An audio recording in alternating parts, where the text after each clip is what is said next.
Hey, I'm here this afternoon with Jeff Zucker, a longtime friend of mine, an executive, one of the favorite people that I had the chance to work with. Jeff was a long-term NBC Universal executive. He ended up being CEO of NBC Universal. He then went on to run CNN and had various management assignments within the Time Warner family.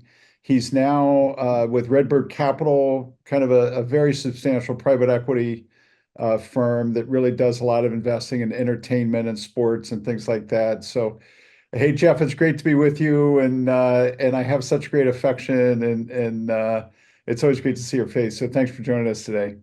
Jeff, it's my pleasure, and I'm always thrilled to be with you as well. Yeah, great. So we're just in the Olympics. This is kind of like where you kind of made your name. There's probably nobody on earth that knows more about televising the Olympics than you do. What was your impression, and what did you think when you kind of spent time watching it? Yeah, as you said, I started my entire professional career right after I graduated from college, working on the 1988 Olympics, and then I subsequently after that went to 10 Olympics, working at each one of them. So I love the Olympics. I have an incredibly fond place for the Olympics in my heart. I actually thought NBC did a fantastic job. I think it was a really terrific job by the entire team there. I think they learned a lot of lessons from the last couple of Olympics about how to present them both live and on tape, and to present everything on their streaming service, Peacock, and the Gold Zone, which they took from the NFL Red Zone.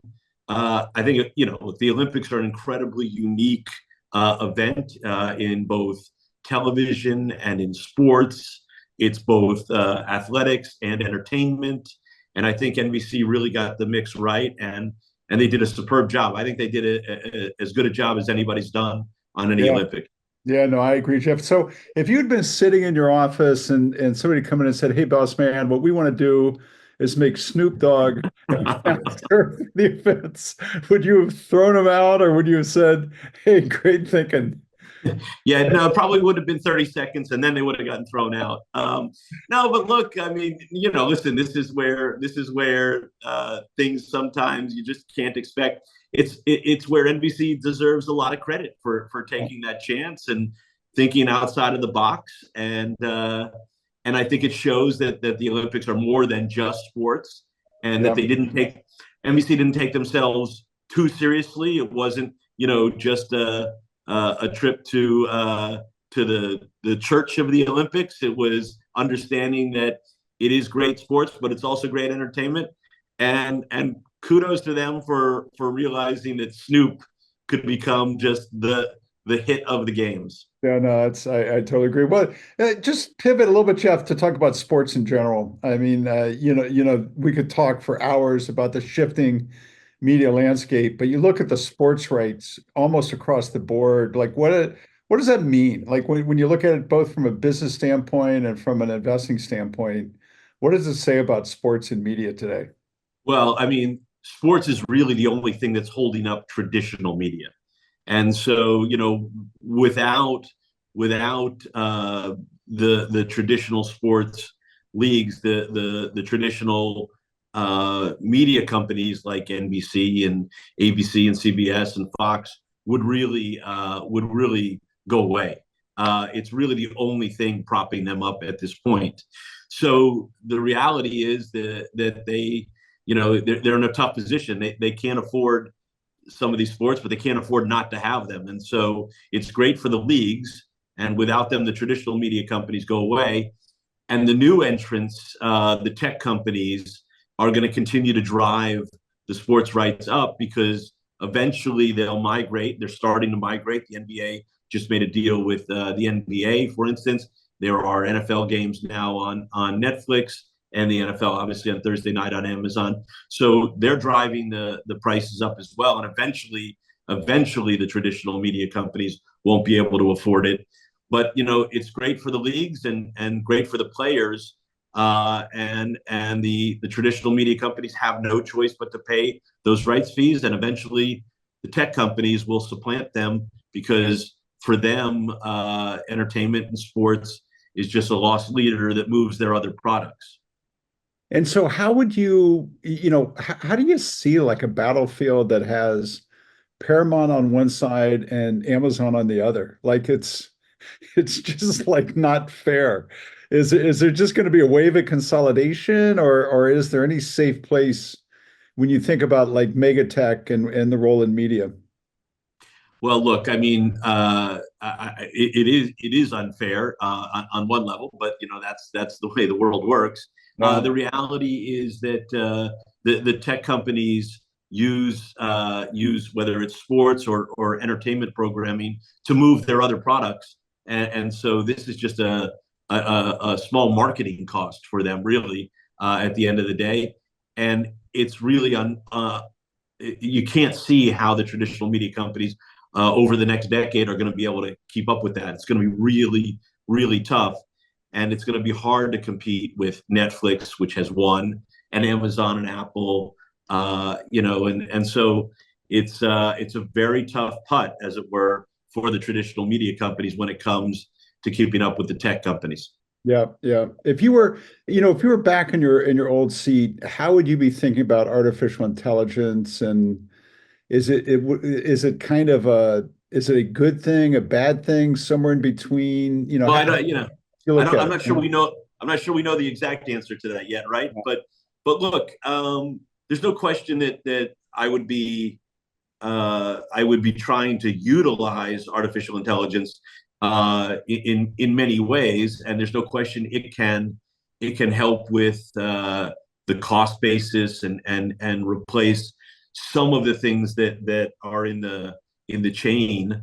On the other hand, I would be a little dubious of thinking that artificial intelligence is going to be able to come up with the emotional storyline and the ability to act in the way that actors do on screen in a way that audiences will gravitate to. So I think there are parts of artificial intelligence that will be incredibly helpful, but I don't think it's gonna supplant a lot of the creative piece of the entertainment puzzle.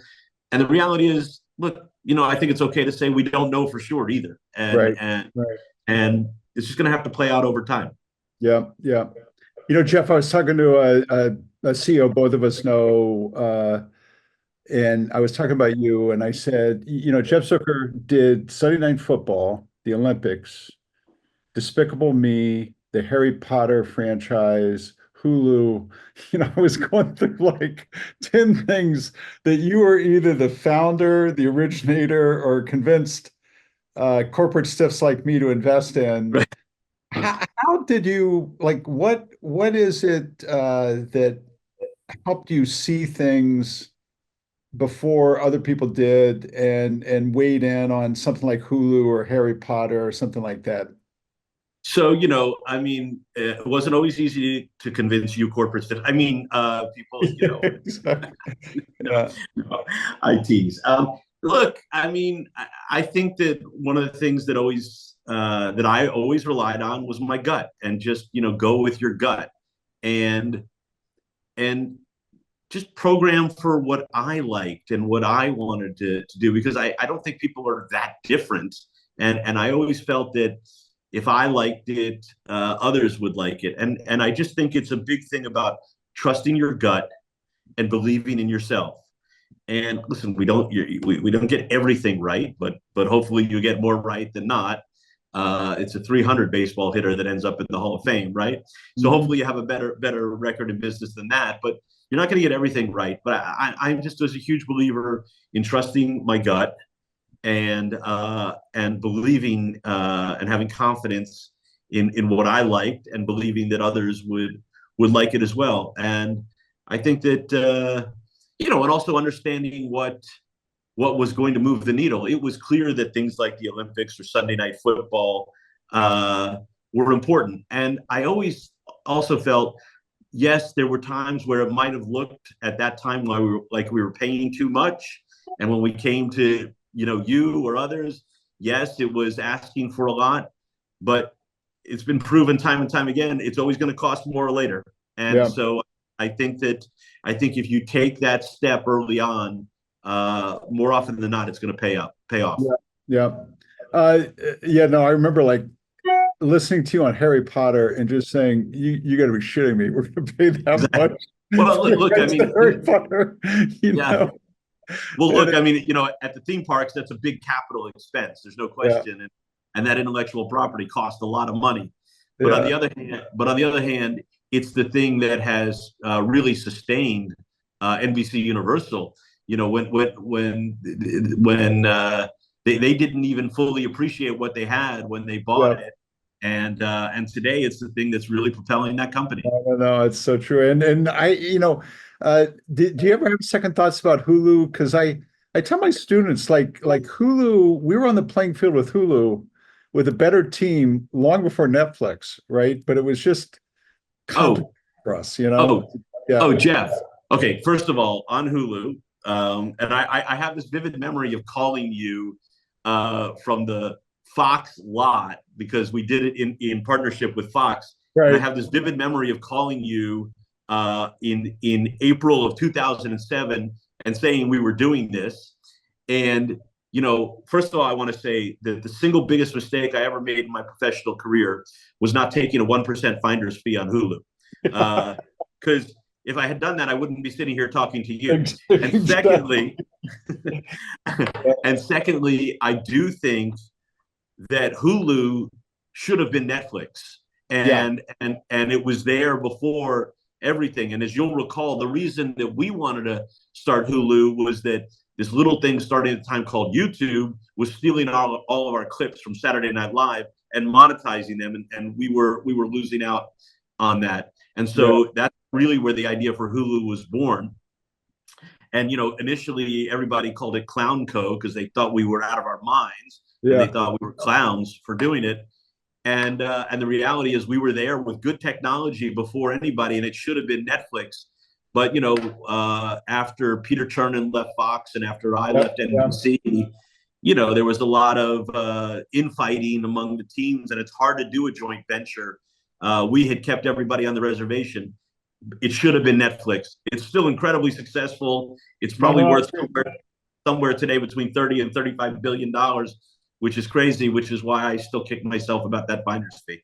Yeah, no, Jeff, it's one, I've been out in the Valley now for 6 or 7 years. And it's the one thing companies do out here is they just they let their installed base go. They just say, look, if this is the next technology, you know what? We're just going to go there. And we all like fought. You got to protect your cable franchise. Exactly. So much. It would have been Netflix. It would have Yeah, been no, Netflix. for sure. Hey Jeff, just last question. What interests you today? You're an investor now. You've got a great platform to kind of invest from. What are the things? What are if you think about the next 10 years in media and stuff like that, what really invests you, or what really interests you? Well, I mean, I am really interested in how technology is going to continue to inform, how we both entertain and consume entertainment. You asked about AI earlier, so I'm really interested in the intersection of technology and content creation, and how today content creators are really producing incredible content that I think is going to be a huge part of what we all consume. On the sports front, we talked about this, just how that is going to continue to evolve all of these distribution companies. And on the journalism front, which I'm still very interested in as well, I think whoever figures out how to do news in the video format will win. Nobody's quite figured that out yet, and I'm interested in that. So those are the things that I'm looking at and thinking about. I can't resist this, but I'm going to try to keep it in a safe place. We're in an election year, as they say. So not so much. I don't want you to wade in on the battle, but like, what would be just for a normal average person? What would you look for in terms of what's going to do you think tip the scales in a very divided country and a very divided time? Is there one thing that people should look for in this race? Well, I mean, look, I think the one person who can beat Donald Trump is Donald Trump, and so I would keep an eye on whether or not he has the discipline. You and I both know we put The Apprentice on the air. You're welcome. And so I so we forgot The look Apprentice, The Voice. right exactly. I could Yeah, have kept going. Yeah, yeah. Thank you for leaving that out before, but I just put it in yeah, there. yeah, for So sure. look, we know him very well, and I think the question is whether or not he has the discipline to run a campaign or not, and that I think will be that'll be the determining factor. Yeah, yeah. So Jeff, it's great to see you. You're looking great. One of the really best leaders of his generation in the media space. Great to be with you, and I hope to see you in person sometime soon.